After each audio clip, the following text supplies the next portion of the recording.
C'est dans un avion semblable à celui-ci que des élèves apprennent à piloter au Centre québécois de formation aéronautique au Saguenay, le CQFA. Et plusieurs d'entre eux en gardent des souvenirs très difficiles.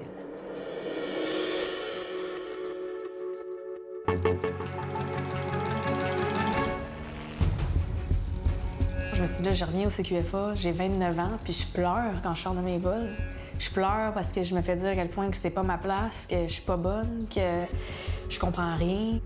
Pendant des mois, on a parlé à une trentaine d'étudiants qui ont souffert des méthodes d'enseignement de certains instructeurs. Criait « Non! C'est pas de même, recommence! » C'était de l'intimidation ou de l'humiliation. C'était très psychologique, c'était de l'arrogance, de la méchanceté, juste pour me casser. Ils dénoncent des cas d'abus psychologiques et sexuels de la part d'élèves et d'instructeurs. Chaque jour que je rentrais à l'école, j'avais cette anxiété, cette peur de croiser les personnes qui m'ont causé beaucoup de mal. C'était beaucoup, à 18 ans même. Comment la direction a-t-elle géré les plaintes? Ici Marie-Maude Denis, bienvenue à Enquête.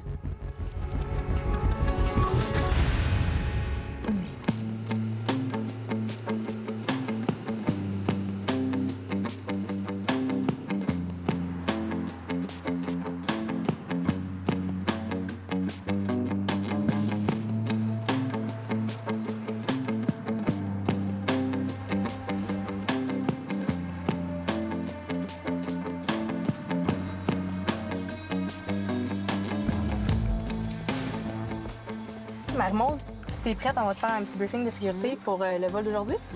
Fait que juste pour ton information, ici, on a un inspecteur entre les deux sièges. Et la clé est ici. Exactement.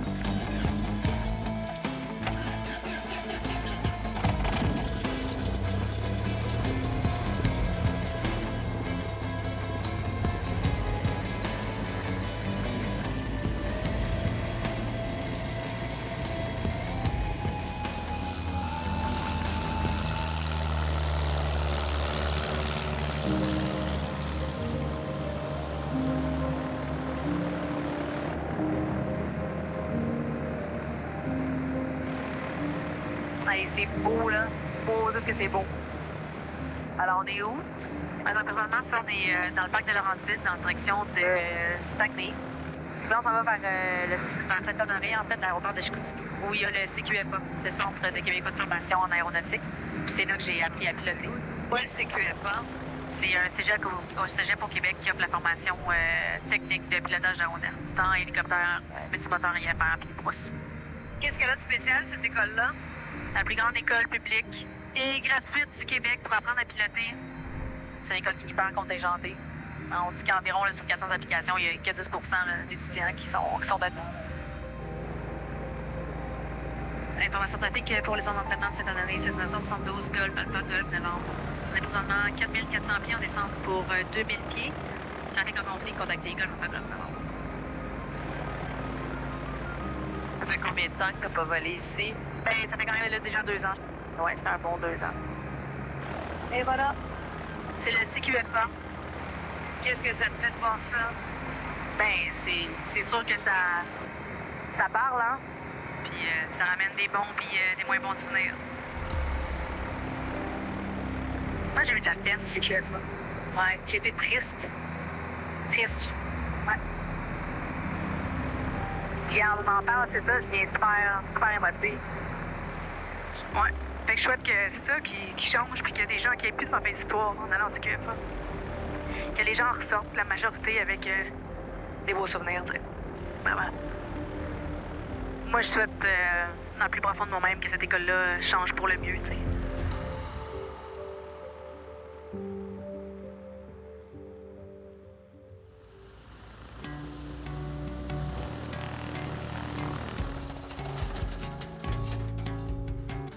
Laurence l'a su à 14 ans.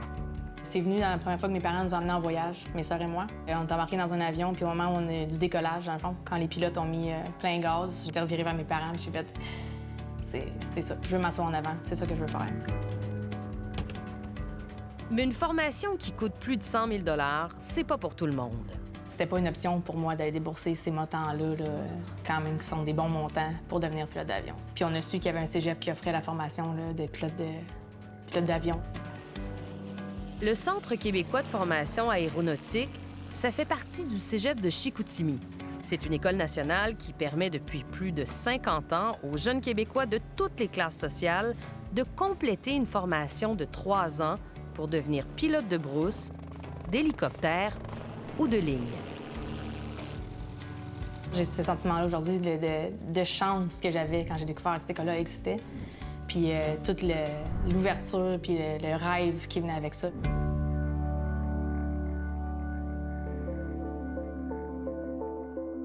Je voulais sortir de la ville, je voulais vivre des choses en nature, je voulais vivre l'aventure. Donc je suis tombé sur cette école-là qui était super contingentée, mais je me suis dit que j'allais tout risquer pour tenter ma chance. C'est à Tadoussac qu'on rencontre Simon. En 2017, il sait que ce sera pas facile. Le CQFA choisit 40 élèves sur plus de 400 demandes. Il y a un test écrit qui est sur plusieurs heures, une demi-journée si je me rappelle bien. Ensuite, il y a les entrevues, les tests médicaux, les tests de coordination. Et ensuite, ils te donnent ta réponse après ça. C'était un mois de mai, c'était en 2017. Je reçois sur mon cellulaire un courriel. J'ouvre le courriel et ça dit que je suis accepté. Puis je suis parti à pleurer dans le bureau. J'ai appelé ma mère. Je pleurais. Puis j'étais quand même, tu sais, j'avais 24 ans. J'étais plus un bébé. Là. Écoute, j'ai pleuré là, les larmes de mon corps, de joie, de bonheur. On a popé le champagne, puis ça a été un moment festif. J'ai appelé mes parents sur des longues distances. J'étais comme, j'ai réussi. Puis mes parents, on n'entend pas parce que tu pleures. Puis j'étais comme, j'ai réussi. Ça se passe très bien pour eux au début. La deuxième année, quand j'ai commencé à voler, j'ai eu un premier instructeur avec qui ça s'est super bien passé. Un instructeur qui croyait en moi. Une chance, en fait. Une chance que j'ai eu cet instructeur-là au début, tu sais. Après, tout change. Laurence et Simon vont vivre la même expérience, mais avec 2 instructeurs différents. Nous sommes en 2019. On était en 6-7 avec lui, puis je pense que c'était soit qu'il t'aimait ou qu'il t'aimait pas. Dans notre groupe, la majorité nous aimait pas, je pense. Il y en avait seulement 1, 2 qui, je pense, qui toléraient, qui faisaient avancer. Mais sinon, les autres, on était un peu ces souffres-douleurs. Comme, tu sais, qu'est-ce que tu fais? Tu sais, qu'est-ce que tu fais, là? Tu es en train de faire quoi, là? Tu réfléchis-tu à ce que tu fais? Tu regardes-tu? Tu gères-tu ça? Laurence souhaitait faire partie du groupe de cet instructeur expérimenté, mais elle le regrette toujours plus à chaque vol. Je sais que ça a mal été juste par la réaction, le non-verbal de mon instructeur, par ses non-dits, par son attitude, par ses soupirs, par ses commentaires désagréables, puis plates. Plate. Il crie « Non, c'est pas même! » Puis il me détache. On était à peu près à 100 pieds du sol, à pleine puissance en montée. Puis il crie que c'est pas comme ça qu'on vole un avion. Puis c'est pas comme ça il m'avait appris de m'attacher. Tu sais, la pression est là, c'est comme tu veux performer encore une fois, mais quand tu te fais parler comme ça, c'est comme, ça vient pas sortir le meilleur. Ça, c'est sûr et certain. On dirait que là, t'as encore plus peur de faire des erreurs ou plus peur de sortir des paramètres. Puis là, on dirait que tout, c'est comme une histoire, une chaîne sans fin. Je pense que je suis quand même capable d'en prendre dans la vie, mais à chaque vol, c'était quelque chose. Puis c'était jamais d'une manière pédagogique, c'était jamais d'une manière calme, c'était jamais d'une manière réfléchie. C'était toujours enflammé, agressif. C'était horrible. C'était, pour vrai, juste à voler, là, en pensant que j'allais voler, là, je stressais à plus être capable de me rappeler de rien du tout. Aucun bénéfice pédagogique. 0. Le jugement de Katia Canciani est sans appel. Même dans l'armée, où elle a été instructrice civile de pilotage, ça ne fonctionne pas comme ça. Vraiment, c'est pas une façon d'enseigner. C'est pas une façon d'aller tirer le meilleur d'un pilote. Crier après quelqu'un en vol, tout ce que ça fait, c'est que ça le détruit à l'intérieur. Donc, est-ce que je suis en train de former un pilote qui va avoir des meilleures habiletés à amener ma famille en voyage? Absolument pas. En fait, ce que je veux, c'est former un pilote qui est confiant, qui est solide, qui sait exactement ce qu'il fait, qui le fait au bon moment, qui prend les bonnes décisions. Moi, je détestais voler. J'avais plus le goût de voler, du tout. Je trouvais ça difficile de voler, je trouvais ça plate, je trouvais ça stressant. Puis j'avais plus de confiance en moi. Même dans la vie personnelle, j'avais plus de confiance en moi, j'avais plus de goût de rien faire. La confiance de Laurence est au plus bas quand un autre instructeur lui demande d'embarquer avec elle et son instructeur régulier. T'sais, mais ça me fait vraiment plaisir si tu veux embarquer puis venez voir que ça a l'air. Les deux instructeurs sortent de l'avion puis je les vois discuter. T'sais. Puis moi, il faut que je remplisse le logbook, donc t'sais, les heures de vol, tout ça. Et puis là, je sens l'émotion qui monte, puis j'ai de la peine, puis je me dis... Ça y est, t'sais, ça sent la fin, là, c'est sûr. En plus, il y a mon instructeur qui voit à quel point je suis médiocre, t'sais, que je suis pas bonne. Il y a quelqu'un d'autre qui fait embarquer en arrière, qui l'a constaté aussi, tu sais. Fait que là, je me dis, tu sais, là, ils se parlent, puis ça va, tu sais. Ils vont dire, ouais, là, Laurence, la fin approche. Au retour, le directeur du CQFA nous ouvre les portes. Vous le saviez pas, mais là... Bien, non, je savais, c'est ça. Je savais qu'il y avait une certaine situation. Je ne savais pas jusqu'à quel point on avait géré cette situation.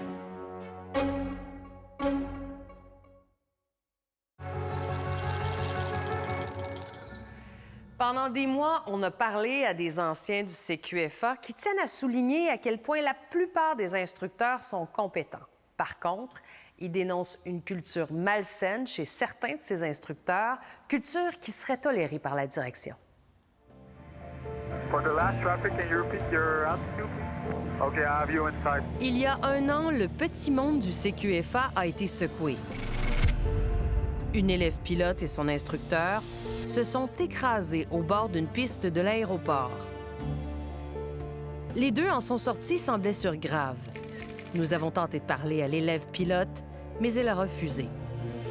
Au décollage sur piste 1-5. Par contre, les étudiants sont nombreux à nous raconter leurs expériences avec d'autres instructeurs.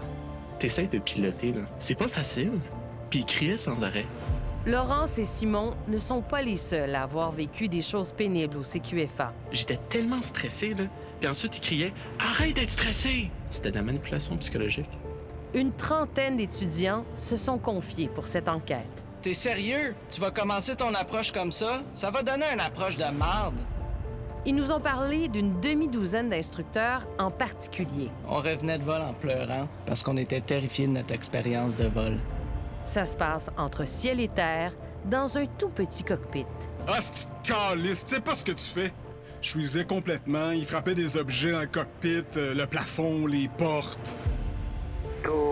À votre discrétion pour l'altitude, donc virage par la gauche. Sur 1500 pieds, on fait notre descente.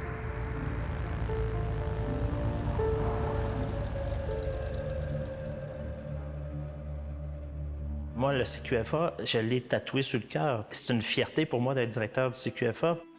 C'est tout à l'honneur du CQFA d'être transparent. Steve Norreau nous accueille en ses murs. C'est un milieu qui est sain, c'est le fun, tu vas vraiment avoir des souvenirs impérissables. Les souvenirs impérissables de certains étudiants, ce sont des cris, des insultes, du dénigrement. On a donné de nombreux exemples à Steve Norreau avec le nom des instructeurs en cause. Est-ce qu'il y a une valeur pédagogique à crier, Aucunement. à insulter? Non, c'est inacceptable. Ce n'est pas du tout les valeurs qu'on promouvoit au CQFA. Quand on rencontre nos étudiants, on dit « il faut dénoncer, on ne tolère rien ». Puis, si vous voulez qu'une situation se règle, dénoncez-la. Dénoncer un instructeur, c'est pas mal plus facile à dire qu'à faire.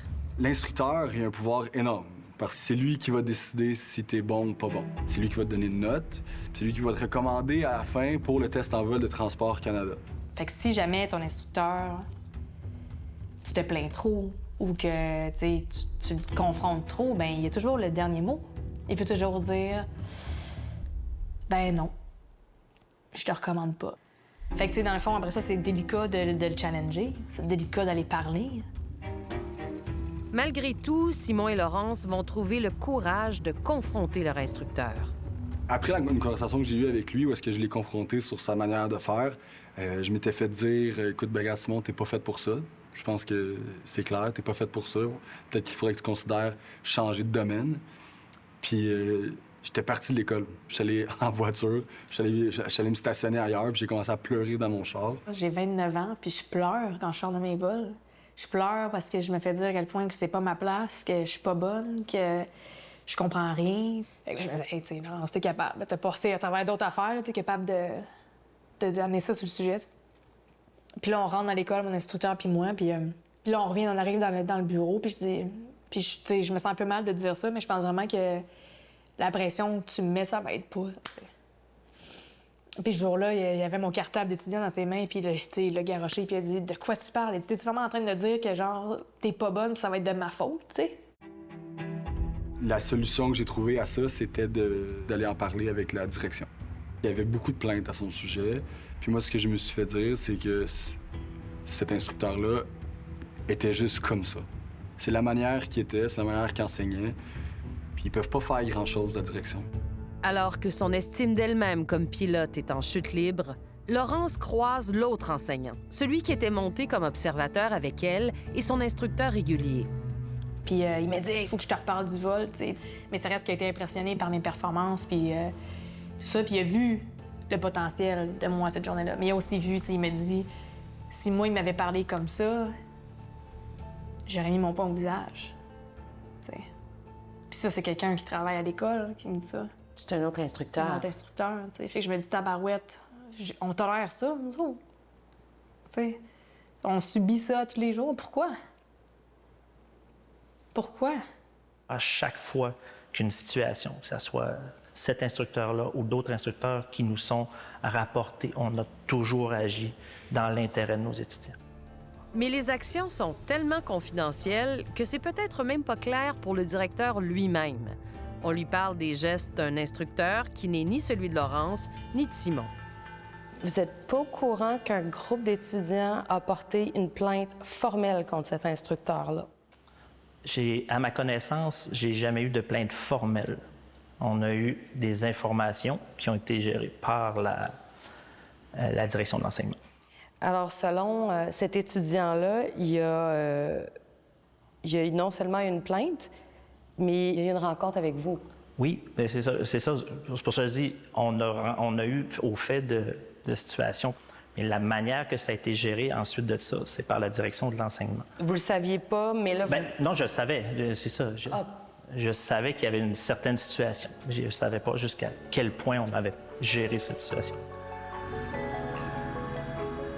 Pour le moment, Simon a troqué les commandes de l'avion pour la barre d'un navire. Il parle publiquement pour tenter de protéger les élèves actuels et futurs.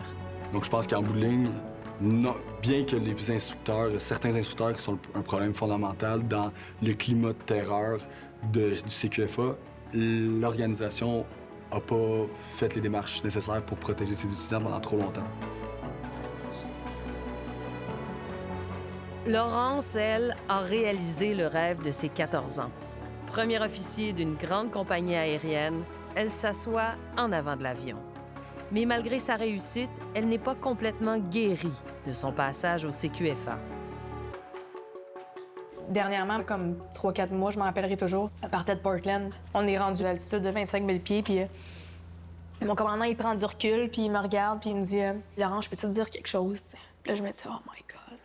Oh my God! » Là, tout en dedans, je me dis ça y est, je vais me faire dire encore à quel point que j'ai du travail à faire, puis qu'il faut que je fasse attention à ça. Fait que, je prends un bon respire, puis il dit « Sais-tu que t'es une vraiment bonne pilote? » Puis je le regarde, je bouge bée, puis je suis comme « Mais voyons donc. » Il dit « Peux-tu arrêter d'être aussi dur sur toi-même? » Puis là, évidemment, je me suis mis à broyer comme un bébé dans le cockpit.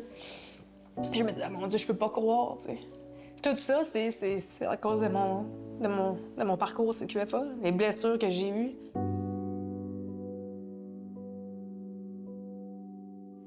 Qu'est-ce que ça vous fait d'entendre ça? Bien, honnêtement, on a échoué la mission qu'on s'est donnée. Si notre étudiant ressent ça à chaque fois qu'il embarque dans un cockpit, on a échoué. Au retour, que s'est-il passé lors de cet accident au CQFA l'an dernier? C'est dramatique. Ça me fait vraiment mal au cœur.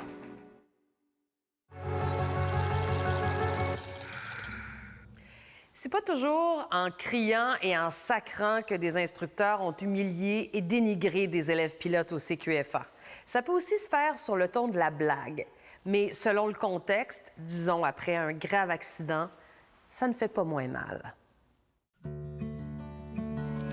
Au début du mois de septembre, on croyait que notre enquête était arrivée au bout de la piste. On n'avait plus d'espoir de lui parler. Laurence, c'est l'élève pilote impliqué dans le grave accident survenu il y a 1 an. Mais je sais que je serais pas capable de le dire sans pleurer. C'est correct.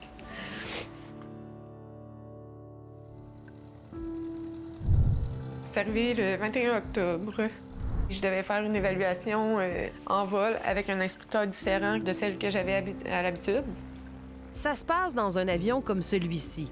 Au programme, une panne de moteur en situation d'atterrissage. Et elle sait quoi faire. On est à 1000 pieds habituellement dans les airs. On coupe le moteur, puis on plane jusqu'à la piste. Donc, on fait les actions vitales pour essayer de repartir le moteur. Puis, on fait tout ce qui est nécessaire pour atterrir dans un endroit le plus sécuritaire possible.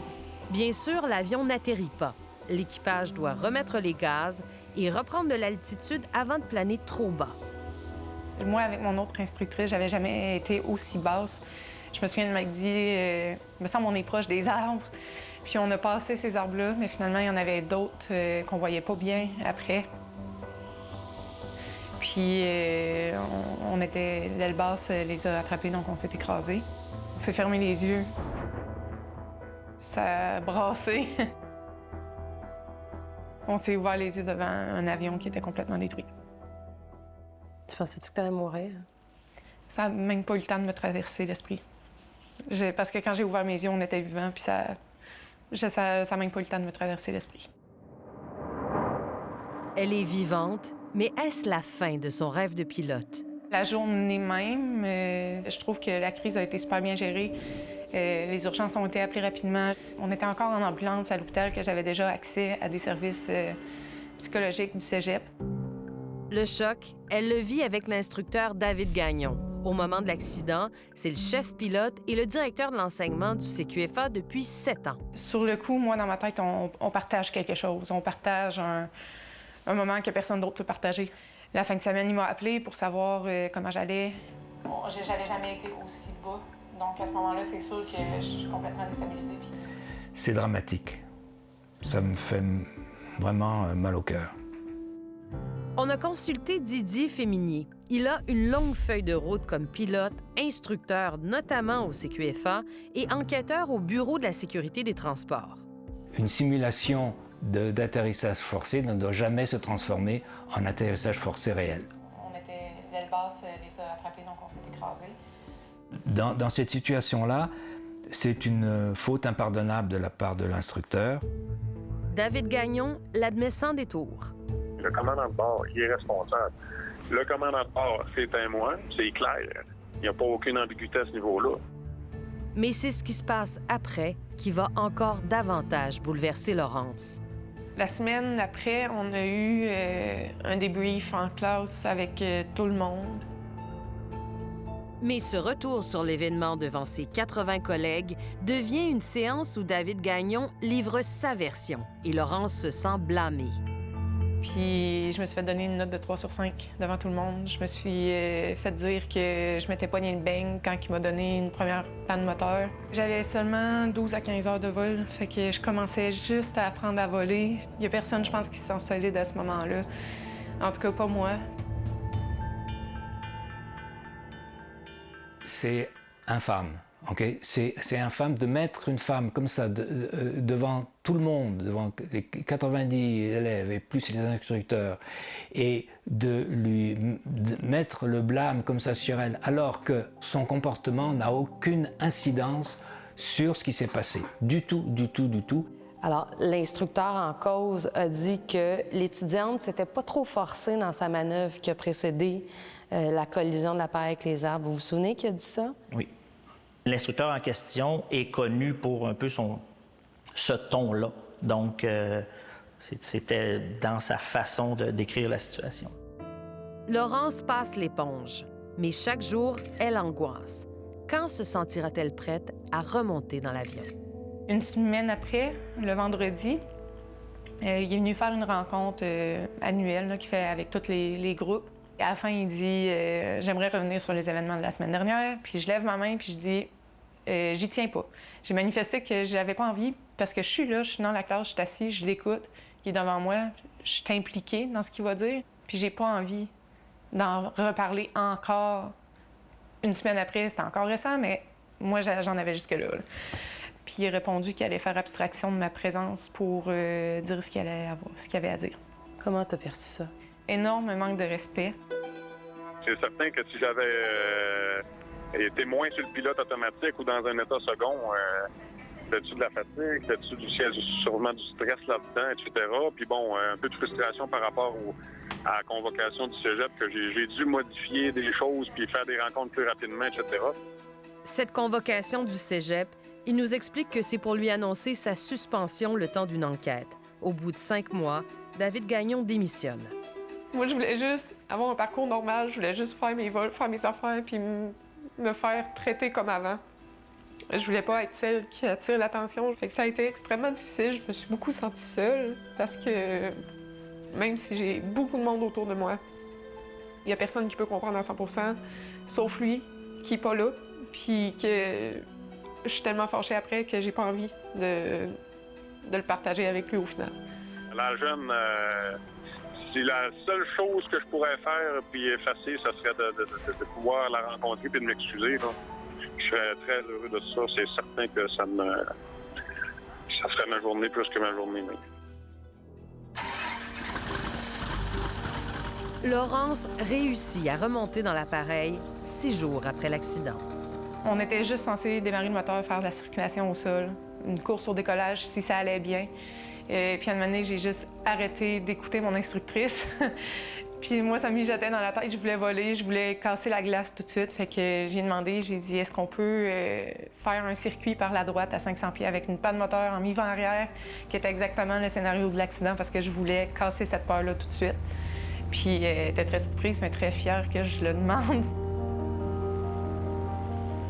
La glace de retourner dans les airs était brisée. Puis mon instructrice, elle a été formidable, absolument formidable. Le traumatisme de l'accident est encore là, mais Laurence l'apprivoise un vol à la fois et rêve à son diplôme en juin prochain. Après la pause, une ambiance sexiste et du matériel pédagogique des plus douteux. Il avait présenté une vidéo qui s'appelait Sexy CPR. At a rate of 100 per minute.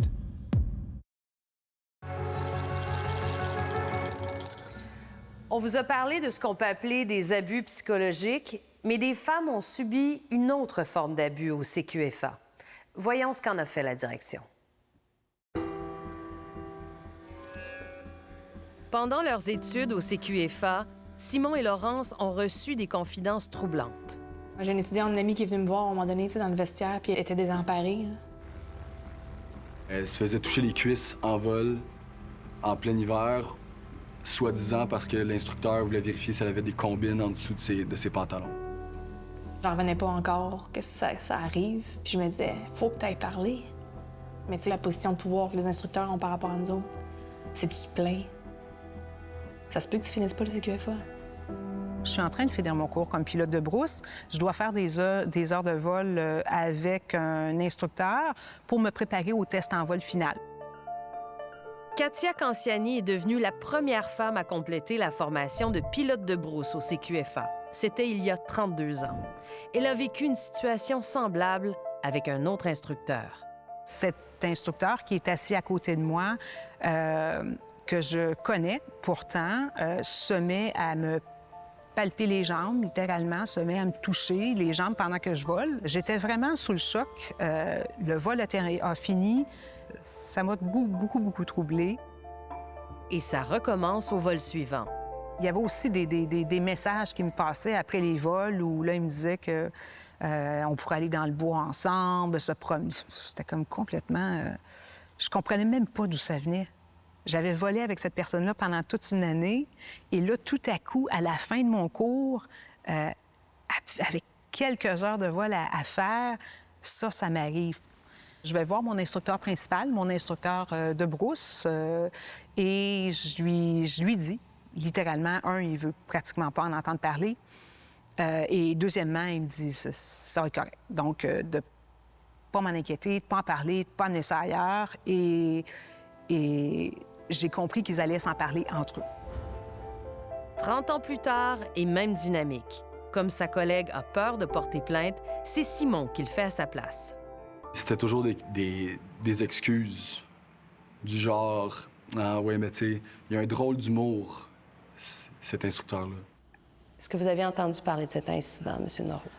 Suite à une enquête, c'est lors d'une manœuvre en vol que l'instructeur a dû appliquer une pression pour assurer la sécurité de l'équipage. Appliquer une pression où? Sur la cuisse, pour assurer la sécurité durant le vol.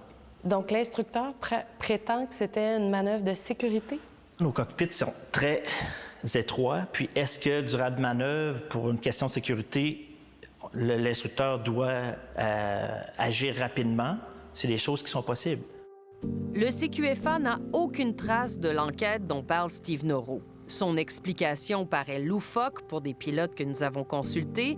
D'abord parce que l'instructeur peut autant contrôler l'avion que l'élève. En plus, il y a un contexte à cette main sur la cuisse. Cette fille-là, c'était son anniversaire, puis elle arrêtait pas de recevoir des cadeaux, puis des fleurs, puis des cartes de son instructeur. Carte cadeau de 100 $, pour sa fête à elle. C'était vraiment déplacé. Puis cette fille-là vivait dans la peur constante de se faire approcher par cet homme. L'instructeur est resté en poste, mais la fille, elle, est allée avec un autre instructeur. L'instructeur en question a pris sa retraite quelques années plus tard. Je réalise qu'il n'y a rien qu'à changer, puisque moi, il n'y avait eu aucune implication pour la carrière de cette personne-là.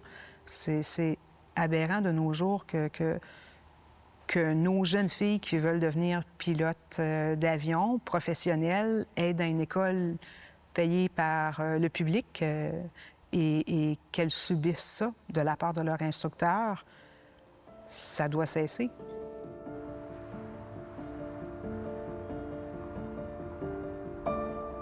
Il y a aussi une dynamique qui est très masculine. Il y a beaucoup plus d'étudiants hommes que femmes. Donc, il y a cette dynamique-là qui embarque. Sophia est revenue sur Terre. Il n'y a pas longtemps encore, elle apprenait à piloter et survolait le Saguenay à bord d'un hélicoptère du CQFA. J'avais très hâte d'être à cette école-là, donc j'étais assez confortable au début, je trouvais ça le fun, mais je pense aussi que j'avais 17 ans, c'était ma première fois loin de chez moi. Je pense que j'avais un peu les lunettes roses. Mais assez vite, Sophia réalise que dans une école où il y a 80 % de garçons, ça produit une drôle d'ambiance. Je dirais que le premier flag, ça a été le cours de survie. On est à l'aérodrome de Saint-Mathieu-de-Belleuil, en Montérégie. On y rencontre Lisa, une diplômée du CQFA. Elle accepte de témoigner à la condition de garder son anonymat. Il avait présenté une vidéo qui s'appelait Sexy CPR pour montrer ce qu'était le RCR, alors que je suis persuadé que la Croix-Rouge puis les autres organismes de secourisme ont d'autres vidéos plus pertinentes à démontrer. C'est quoi Sexy CPR? C'est des femmes en lingerie qui se font le RCR de façon un peu plus osée que ce qu'on ferait réellement en cas d'urgence. At a rate of 100 per minute. Puis comment tu te sentais quand tu présentais ça? Ben, je trouvais ça un peu impertinent. Je veux dire, dans le cadre scolaire, une école publique, on s'attend pas à se faire présenter ça. Je trouvais que ça manquait de classe aussi. Quand on est au CQFA, il y a des commentaires qui passent par rapport aux filles sur la réussite des filles, que c'est parce qu'elles ont, elles ont sucé le prof pour avoir une bonne note, des choses comme ça. Puis de plus en plus que ça arrive, de plus en plus que tu réalises que c'est très, très présent dans la culture. Les garçons qui font des listes, des filles qui baiseraient en premier, des choses comme ça. Et cette ambiance est devenue autre chose, plus que des mots. Moi, en première année, j'ai vécu une agression sexuelle Et puis, au début de ma deuxième année, j'ai vécu une menace de viol. Ces gestes sont commis par des élèves. La deuxième fois, elle se dit qu'elle n'est pas la seule à qui ça arrive et elle en parle au président de l'association étudiante. Il a contacté les filles en deuxième et troisième année pour leur demander si elles avaient vécu n'importe quel type d'agression. Et puis, sur les 12 femmes qui ont été contactées, il y a eu 11 qui ont répondu qu'ils avaient vécu des paroles. Et puis, il y en avait plusieurs qui avaient vécu des gestes, des actes, et il y avait même des viols. On est immédiatement allé à la direction, puis ça ne pouvait pas rester comme ça.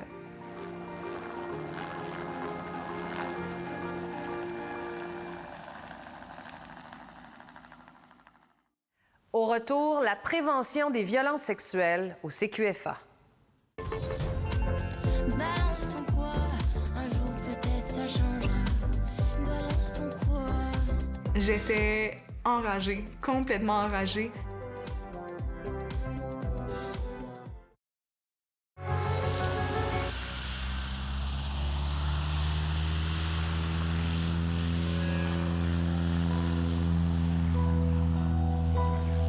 Moi, j'ai été victime d'une agression sexuelle à la rentrée de deuxième année.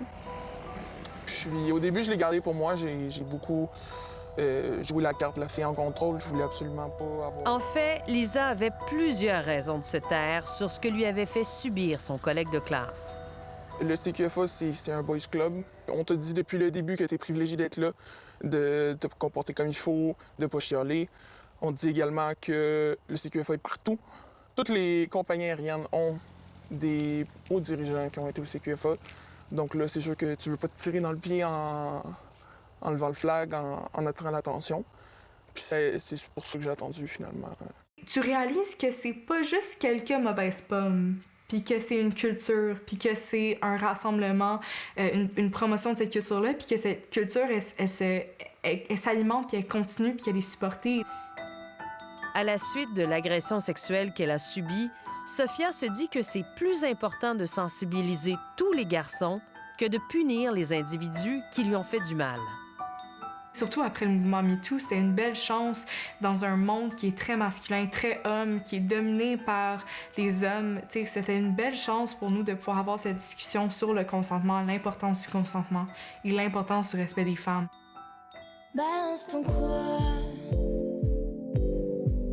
Même si tu parles mal des filles, je sais qu'au fond t'as compris. Et cette formation a lieu. Le CQFA fait appel au cégep de Chicoutimi qui leur envoie ses travailleuses sociales équipées notamment d'un vidéoclip pour parler du consentement. Donc laisse-moi te chanter, parler de faire. Angèle a conçu le plus dansant des hymnes féministes. Balance ton quoi, en référence au mouvement Balance ton porc en France. C'est que quand une fille dort, on ne sait pas, du coup, si on peut pas. Et du coup, je me dis, peut-être que dans le doute, on peut tenter... Non, la laisser dormir. Si elle dort, tu la laisses dormir. Un tube d'une star belge, un ton sarcastique, une approche trop superficielle pour Sophia qui souffre. J'étais enragée, complètement enragée. Et puis... ça m'a fait réaliser à quel point l'industrie était sexiste, que mon école était sexiste, que ce n'était pas un endroit pour les femmes, qu'on voulait pas que les femmes réussissent, qu'on voulait pas que je me sente en sécurité, qu'on s'en foutait de moi, dans le fond, puis que le plus important, c'est que tout le monde se rappelle que le CQFA, c'est la meilleure école du Québec, qu'on est chanceux d'être là, qu'on doit se sentir chanceux, puis rien d'autre. Balance ton quoi, un jour peut-être ça changera. Balance ton quoi. Le cégep nous a répondu que cette vidéo a été présentée alors qu'il existait très peu d'outils de sensibilisation. Depuis, on utilise d'autres matériels recommandés par la Fédération des cégeps. C'est dans le cadre d'une nouvelle mouture de cet atelier que Lisa choisit de ne plus se taire. J'étais dans la même classe que mon agresseur. On était assis à côté et je l'ai entendu dire à un autre de nos collègues « moi, ces formations-là, ça m'écoeure parce que ça fait en sorte que les bonnes personnes se sentent mal pour rien. » Et là, ce que j'en ai compris, c'est « OK, tu juges que tu es une bonne personne qui a rien fait de mal. Fait que j'ai fait, OK, non, mais il faut qu'il comprenne qu'est-ce qu'il a fait, c'est pas correct. Faut faire comprendre quelque chose, là. Lisa est décidée à porter plainte et elle nommera l'élève. Puis c'était quoi ton objectif quand tu as décidé de porter plainte? Qu'il y ait un changement. Premièrement, pour l'agresseur qui réalise qu'est-ce qu'il faisait, puis que l'école se réveille, parce que l'école nous disait que tant qu'il n'y avait pas de plainte, ils ne pouvaient rien faire. Donc, je me suis dit, en portant plainte, ils n'auront pas le choix de prendre action. J'ai porté plainte en octobre. J'ai été contacté par une enquêtrice d'une firme externe qui, elle, recensait ma version, la version de l'agresseur. Puis, c'est cette enquêtrice-là qui pondait une conclusion. L'enquête externe commandée par le Cégep de Chicoutimi conclut que l'étudiant a bel et bien agressé Lisa. Le CQFA doit maintenant agir. Donc, ils ont décidé au début qu'il y allait avoir seulement un mois de suspension, le mois de janvier, qui est le mois où on vole le moins parce qu'il fait très, très froid. Les appareils ne sont pas capables de voler à ces températures-là. Qu'ils le changeraient de classe, ce qui, selon moi, n'est pas une sanction. C'est du vent, les sanctions. C'est juste pour mettre quelque chose sur papier. Puis, j'ai mis mon pied à terre que j'ai dit, je refuse d'aller piloter des avions quand il va être dans le bâtiment. Donc, vous le suspendez de vol jusqu'à ce que j'ai terminé de voler. Donc, je me suis stiné un peu. Le directeur, un des directeurs, il a commencé à perdre patience. C'était comme, ben là, t'en demandes beaucoup. Je devais toujours talonner pour les sanctions. Je devais envoyer des emails, aller au bureau. OK, mais là, il s'en vient voler, ça, il n'a pas le droit. Là, on va se croiser à telle journée, on se croise. Donc, il prenait pas la responsabilité de la sanction qu'il venait d'administrer. Fait que c'était toi la pas fine, l'histoire. Oui, c'était moi la police des sanctions. Steve Noro affirme au contraire que tout a été bien géré. On a aménagé le cadre horaire pour que les étudiants ne soient pas en présence un de l'autre. On a maintenu ça jusqu'à temps que l'étudiant ait terminé sa formation. Open their airway by lifting their chin with one hand and placing the other hand on their forehead and gently tilting their head back. Le directeur a beau inviter les femmes à se plaindre, promettre qu'il agira, il reste que certaines choses lui échappent, comme la présentation en classe de Sexy CPR, par exemple. Je n'étais pas au courant de cette vidéo-là. Ça n'a pas sa place. Comment vous pensez qu'une femme qui assiste à ce cours-là se sent, M. Noro? C'est dégradant. Ça n'a pas sa place. On est en 2023, on n'est plus là. C'est inacceptable. Comment ça se fait qu'avec toutes ces années-là, c'est encore là? Il y a encore cette mentalité-là, ça m'a vraiment, en quelque sorte, déçue, fâchée, attristée aussi. Beaucoup, beaucoup attristée pour les filles pilotes, pour celles qui veulent devenir pilotes.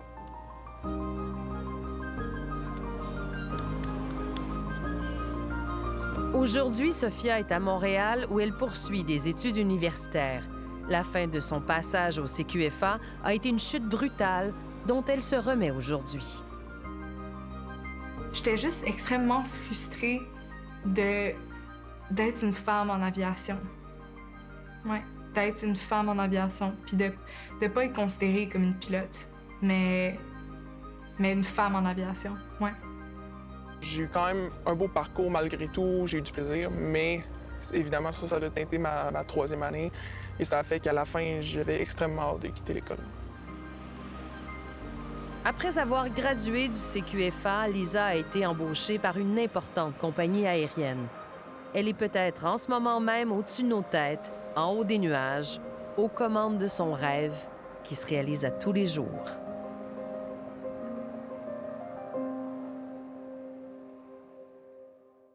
J'espère que vous avez apprécié l'enquête de ce soir. Au nom de toute l'équipe, merci beaucoup d'avoir été là. Je vous donne rendez-vous la semaine prochaine pour une autre enquête.